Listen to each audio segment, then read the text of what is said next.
मधुबन के बाबा, मधुबन के बाबा मुरली वाले, आपका क्या कहना, आपका क्या कहना। ओम शांति। आज 26 अगस्त 2023 के साकार मधुर महावाक्य है। आज मीठे मीठे बाप दादा बोले, मीठे बच्चे तुम्हें नशा होना चाहिए कि हमारी तकदीर स्वयं बाप ने जगाई है। अभी हम भारत की सोई हुई तकदीर जगाने के निमित्त बने हैं। बाबा ने आज प्रश्न पूछा है कि निरंतर खुशी में खग्गियां कौन मारते हैं, और उत्तर में बाबा समझाते कि जो दिन रात अपने को सेवा में बिजी रखते हैं, जो कभी भी माता पिता से रूठते नहीं। अगर किसी भी बात में आपस में यह माता पिता से रूठ जाते, पढ़ाई छोड़ देते, तो खुशी में खग्गियां नहीं मार सकते। माया उनको थप्पड़ मार देती है। जो सबको हंसाने वाले हैं, वे कभी किसी से रूठ नहीं सकते। मुरली का गीत है, आने वाले कल की तुम तकदीर हो। ओम शांति। बाप बैठ बच्चों को समझाते हैं, पतित पावन है ही सतगुरु। सतगुरु की भेंट में झूठे भी जरूर हैं। जैसे गाया जाता है, झूठी माया झूठी काया, झूठा सब संसार। सत्युग में ऐसे नहीं कहेंगे। उसका नाम ही है सचखंड। भारत सचखंड था। सचखंड नाम क्यों पड़ा? क्योंकि बेहद के बाप की यह जन्म भूमि है। यह बात और कोई की बुद्धि में नहीं है कि परमपिता परमात्मा को ट्रुथ अर्थात सत्य कहते हैं, और भारत उनकी जन्म भूमि है। बाप आकर यह समझाते हैं, यह भारत वास्तव में स्वर्ग था, अब तो नर्क है। मैं भारत को स्वर्ग बनाने आता हूँ। अभी तुम जानते हो कि बरोबर पहले फॉरेनर्स का राज्य था, तब भी नर्क था। अभी तो और ही रौरव नर्क है। आपस में कितना मतभेद में आकर लड़ते हैं। भाषाओं पर भी कितनी फ्रैक्शन पड़ गई है। गपोड़े मारते रहते हैं कि हम सब एक ही हैं। वास्तव में इतने सब मनुष्य ब्रदरहुड हैं। कोई मतभेद नहीं होना चाहिए। धर्मों में भी मतभेद नहीं होना चाहिए, परंतु कितना मतभेद है। अभी तो भाषाओं का भी मतभेद हो गया है। भावी ड्रामा की भारत रौरव नर्क बन गया है। कितनी आपस में दुश्मनी है। कौरवों और पांडवों की लड़ाई तो लगी नहीं। पांडव तो तुम यहाँ बैठे हो। तुम सच्चे सच्चे ब्राह्मण कुलभूषण भारत की तकदीर हो। तुम्हारा नाम कितना अच्छा है, सुदर्शन चक्रधारी, त्रिनेत्री, त्रिकालदर्शी। त्रिमूर्ति शिव बाबा तुम्हें ब्रह्मा द्वारा त्रिकालदर्शी बनाते हैं, तीसरा नेत्र खोलते हैं। तीजरी की कथा अथवा सत्यनारायण की कथा व अमर कथा बात एक ही है। तुम सब भारतवासी अमर कथा सुन रहे हो। जैसे बाप समझाते हैं, वैसे तुम बच्चों को भी समझाना चाहिए। पूछते हैं, बाबा सर्विस कैसे करें? बाबा ने समझाया है कि जो ब्राह्मण कुलभूषण मनुष्य को हीरे जैसा बनाते हैं, वह आप अपने पास बोर्ड लगा दे। शिव बाबा का चित्र लगा हुआ हो। शिव बाबा के चित्र के नीचे लिखना है, बेहद के बाप से जन्म सिद्ध अधिकार, स्वर्ग की बादशाही कैसे प्राप्त होती है, वह आकर समझो। तो मनुष्य आकर समझेंगे। समझानी तो सहज है। बाप आया है, आकर स्वर्ग बना रहा है। ये शिव बाबा की अवतरण भूमि है। परम धाम से बाबा भारत में ही आते हैं। भारत ही सबसे बड़ा तीर्थ स्थान है। सबको मानना चाहिए। गुरु नानक, बुद्ध, आज जो भी हैं, सबको पतित पावन बाप जो है, उनकी यह जन्म भूमि है। अभी तो आसुरी राज्य है। यथा राजा रानी काले तथा प्रजा भी काली होगी, और फिर गोरे बन जाएंगे। इसको कहा जाता है आयरन एज, और वह है गोल्डन एज। पावन दुनिया तो है शिवालय। अंग्रेज लोग भी समझते हैं कि गॉड गॉडेज का राज्य भारत में था, परंतु कब था यह नहीं समझते। भारत बहुत साहूकार था, अब तो कंगाल है। इसलिए भारत को पैसे देते हैं, गरीब को दान दिया जाता है, तो अब दान देते हैं। भारत से ही बहुत पैसे ले गए हैं, अब फिर भारत को देते रहते हैं। बाप कहते हैं मेरा पाठ है भारत को हीरे जैसा बनाना। तुम ब्रह्मा कुमार कुमारियां हो, तुमको ही देवी देवता बनाते हैं। गाया जाता है परमपिता परमात्मा ब्रह्मा द्वारा ब्राह्मण और देवता धर्म स्थापन करते हैं, परंतु भारतवासी जानते ही नहीं। ना जानना ही नूंद है। तो यह बोर्ड लगा दो कि लौकिक बाप से जन्म जन्मांतर हद का वर्षा लेते आए हो, अब पारलौकिक बाप से आकर स्वर्ग का वर्षा लो। प्रजापिता ब्रह्मा की संतान संगम पर ही होते हैं, तो सभी को यह समझाओ कि तुम प्रजापिता ब्रह्मा की औलाद हो और सतयुगी दैवी स्वराज्य के हकदार हो। कितनी सहज बातें हैं। यह ब्रह्मा कुमार कुमारियां शिव बाबा के पोत्रे पोत्रियां ठहरे।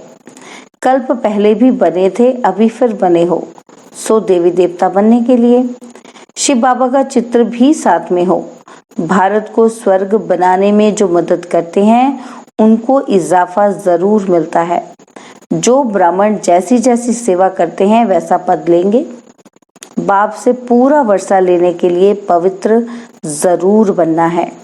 तुम बच्चों को अंदर में खुशी होती है कि हम श्रीमत पर चल स्वर्ग की रजाई का वर्षा पा रहे हैं।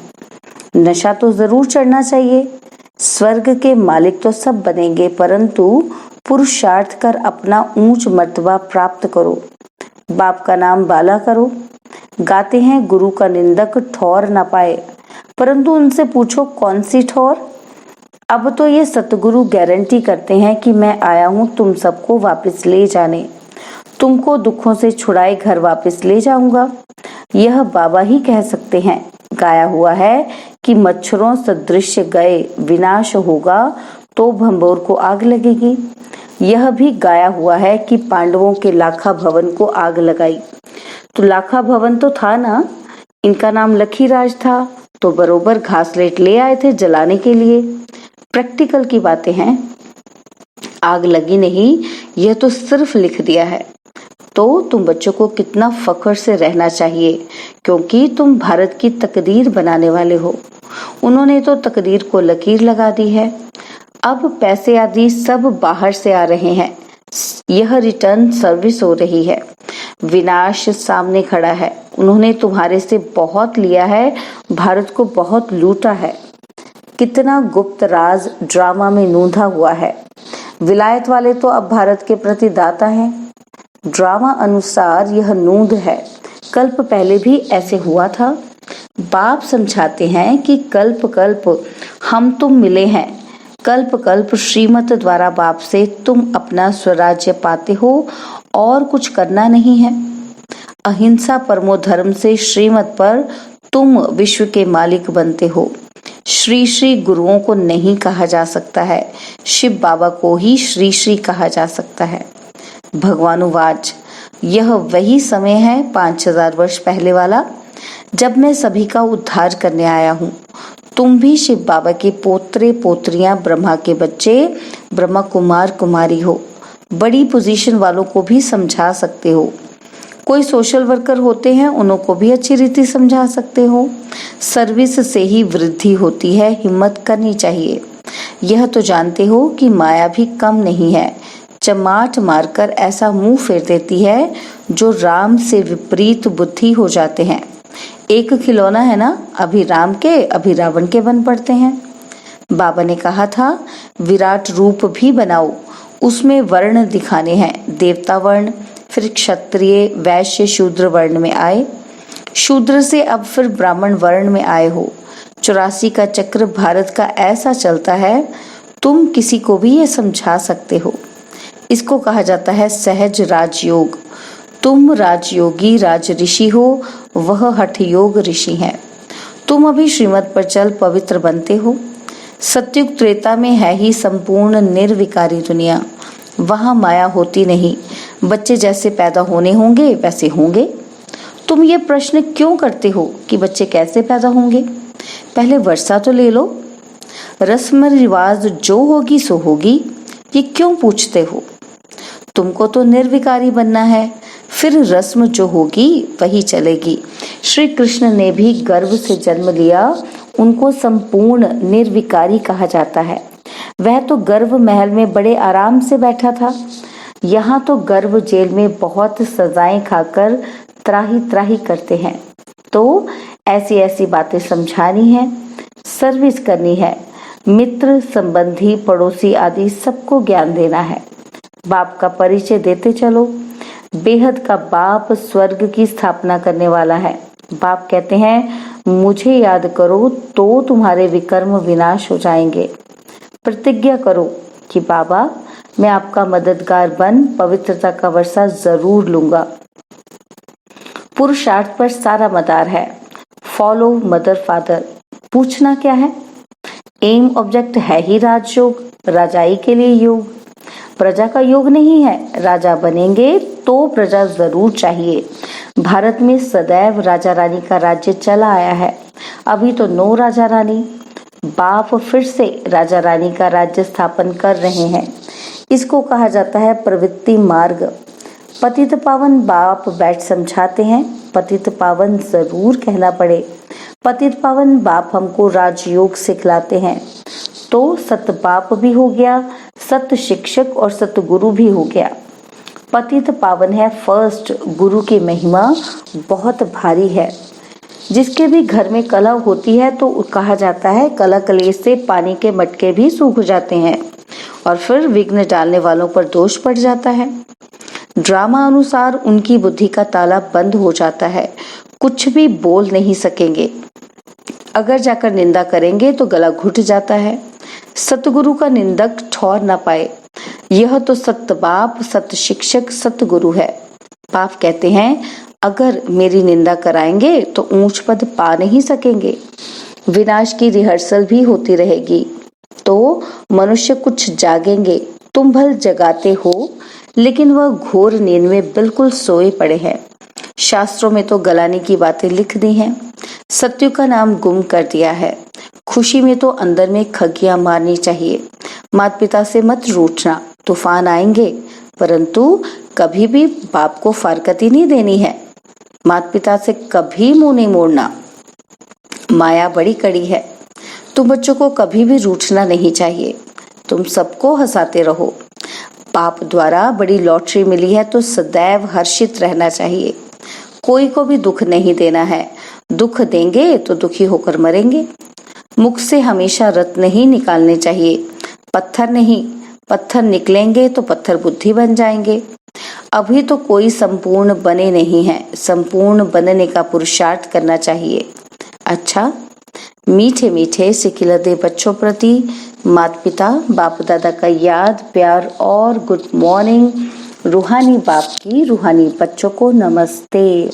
हम रूहानी बच्चों की रूहानी बाप दादाजी को दलवा चांद सिकवा प्रेम से नमस्ते। ओम शांति। प्यारे बाबा, मीठे बाबा, मेरे बाबा, शुक्रिया बाबा, शुक्रिया बाबा, शुक्रिया। धारणा के लिए मुख्य सार है। पहला पॉइंट, बाप का मददगार बन उनसे इजाफा लेना है, माना इनाम लेना है। सतगुरु का नाम बाला करना है, ग्लानी नहीं करानी है। और सेकंड पॉइंट है, आपस में कलह नहीं करनी है।